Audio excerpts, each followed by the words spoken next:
Entamé le 28 septembre 2022, soit 13 ans après les faits, le procès du massacre du 28 septembre 2009 devait entrer dans sa nouvelle phase ce lundi 25 mars 2024.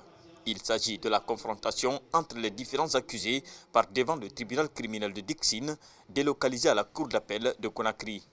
Mais cette nouvelle phase, très attendue, s'est vue heurtée par une décision de sursis statuée par le tribunal criminel, conséquence de la requête de la défense sur la requalification des faits en crime contre l'humanité, introduite par le parquet. À la lumière des débats, on s'est rendu compte qu'effectivement, c'est des crimes contre l'humanité parce que l'attaque était générale et parfois même systématique contre une population civile. Et ensuite, c'est sur des ordres que les militaires sont allés commettre ces faits au stade. Donc nous pensons qu'il y a la responsabilité de la chaîne de commandement. C'est tous ces éléments qui ont permis au parquet et à la partie civile de solliciter la demande de requalification qui, nous estimons, va être obtenue au moment de la délibération au fond. La question de requalification des faits en crime contre l'humanité a suscité des débats houleux entre les différentes parties lors de la précédente audition.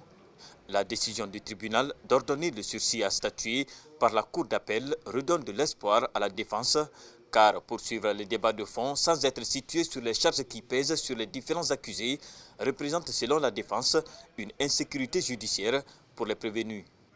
Les accusés évoluent dans un débat dans lequel ils n'ont pas la maîtrise avec netteté des charges qui pèsent sur eux.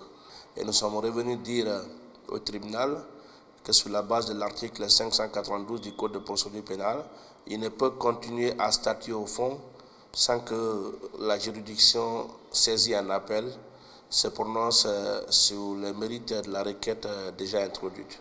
Le procès est renvoyé le temps pour la cour d'appel de Conakry d'examiner la requête de la défense. En attendant, l'ancien chef de la junte Moussa Dadis Camara et 10 autres personnalités civilo-militaires sous le CNDD répondent devant le tribunal criminel de Dixine du massacre du 28 septembre 2009.